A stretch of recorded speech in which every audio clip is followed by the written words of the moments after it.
Assalamualaikum warahmatullahi wabarakatuh. Perkenalkan, nama saya Rosa Indriani. Di sini saya akan menyampaikan sebuah materi mengenai penetapan prioritas program. Analisis SWOT. Dalam konferensi yang dilaksanakan di Yunani pada tahun 2011, disepakati bahwa dasar-dasar pertimbangan perencanaan pembangunan infrastruktur adalah banyaknya jumlah komponen dalam perencanaan dan desain infrastruktur yang saling terkait, saling memberi dampak dari satu infrastruktur pada infrastruktur lainnya. Pendekatan keterpaduan diperlukan untuk keberhasilan pemberian pelayanan dan infrastruktur. Kriteria keterpaduan rencana terpadu pembangunan infrastruktur bidang PUPR menjadi pertimbangan yang tidak dapat diabaikan, yaitu yang pertama fungsi, yang kedua lokasi, yang ketiga besaran atau volume pekerjaan waktu, yang keempat besaran dana atau anggaran. Yang pertama fungsi. Fungsi merupakan gambaran di lapangan ketika infrastruktur bidang PUPR berjalan sesuai dengan rencana, yaitu ketika dapat dimanfaatkan oleh pengguna.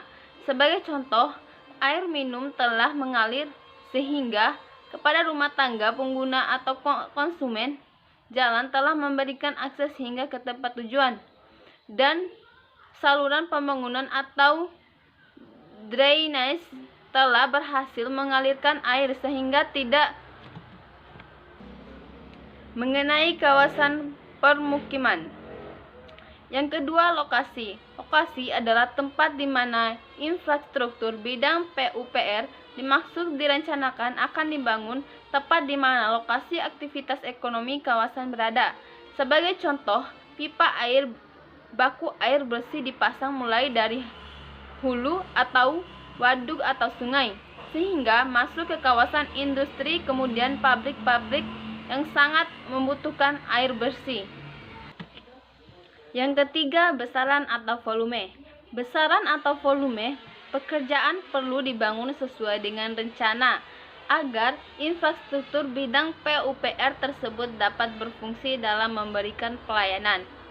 Perhitungan rinci besaran infrastruktur bidang PUPR dilakukan pada tahap perencanaan, yang tentu saja melalui koordinasi dengan pelaku kepentingan pada aktivitas ekonomi dimaksud sehingga seluruh kebutuhannya dipenuhi tepat pada waktunya.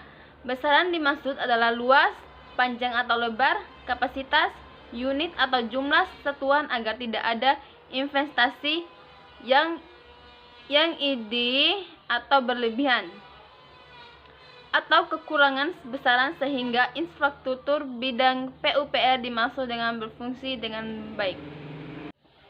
Yang keempat, waktu. Pembangunan infrastruktur bidang PUPR harus dilakukan sesuai dengan waktu yang direncanakan agar tidak terjadi keterlambatan pembangunan wilayah atau kawasan, atau investor tidak dapat berproduksi setelah menanamkan investasinya, atau bahkan produk yang tidak dapat disalurkan sampai ke konsumen. Dampak negatif yang dapat terjadi adalah iklim investasi yang buruk di negara kita, sehingga investor tidak berkeinginan berinvestasi di Indonesia. Dana atau anggaran. Besaran dana atau anggaran adalah hasil perkalian antara besaran atau volume pekerjaan dengan unit cost yang berlaku di lokasi di mana infrastruktur bidang PUPR akan dibangun. Seringkali terjadi bahkan dapat dipastikan program pembangunan infrastruktur bidang PUPR yang disusun berdasarkan rencana setiap tahun mengalami perubahan sebagai akibat dari kekurangan dana yang akan dialokasikan pada dokumen penganggaran atau DIPA. Analisis Quantitative Strategy Planning Matrix atau QSPM. QSPM merupakan alat analisis yang digunakan untuk memutuskan strategi yang akan digunakan berdasarkan dari kementerian alternatif strategi yang ada. Perhitungan QSPM didasarkan kepada input dari bobot matriks internal eksternal, serta alternatif strategi pada tahap pencocokan yaitu matriks IFI, SWOT, atau matriks IFE yang membentuk tahap pertama, digabung dengan matriks SWOT, matriks SPICA, matriks EI, matriks Grand Strategy yang dibentuk dalam tahap 2, memberikan informasi yang dibutuhkan untuk membuat QSPM tahap 3. QSPM adalah alat yang memungkinkan penyusun strategi untuk mengevaluasi alternatif strategi secara objektif berdasarkan faktor keberhasilan kunci internal dan eksternal yang telah didefinisikan sebelumnya, seperti alat analisis perumusan strategi lainnya. QSPM membutuhkan penilaian intuitif yang baik.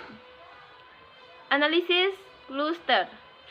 Metode analisis kluster adalah metode pengelompokan wilayah atau objek berdasarkan karakteristik yang sama atau homogenitas dari sejumlah kriteria atau multivariabel. Jenis skala data dapat dipergunakan adalah interval atau rasio. Metode ini dapat mengelompokkan sejumlah besar wilayah atau objek dan dengan data atau indikator yang jumlahnya besar. Selanjutnya, saya akan menjawab pertanyaan, yaitu soal yang pertama. Nomor 1, manfaat optimal apa yang akan dicapai bila perencanaan pembangunan infrastruktur bidang PUPR dilakukan secara terpadu? Jelaskan. Yang kedua, jelaskan dampak yang akan terjadi jika satu infrastruktur bidang PUPR tidak dapat dibangun sesuai rencana.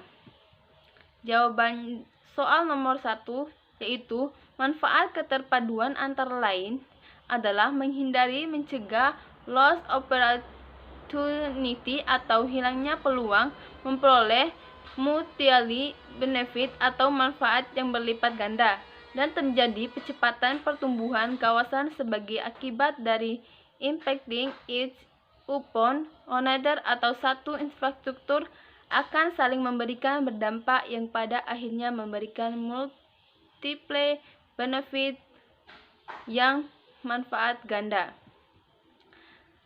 Dan yang terakhir, jawaban nomor 2 yaitu pembangunan infrastruktur bidang PUPR harus dilakukan sesuai dengan waktu yang direncanakan agar tidak terjadi keterlambatan pembangunan wilayah atau kawasan, atau investor tidak dapat berproduksi setelah menanamkan investasinya, atau bahkan produk yang tidak dapat disalurkan sampai ke konsumen. Jadi, dampak negatifnya adalah yang dapat terjadi adalah iklim investasi yang buruk di negara kita sehingga investor tidak berkeinginan berinvestasi di Indonesia. Sekian dari saya. Apabila ada kesalahan, saya mohon maaf. Wassalamualaikum warahmatullahi wabarakatuh.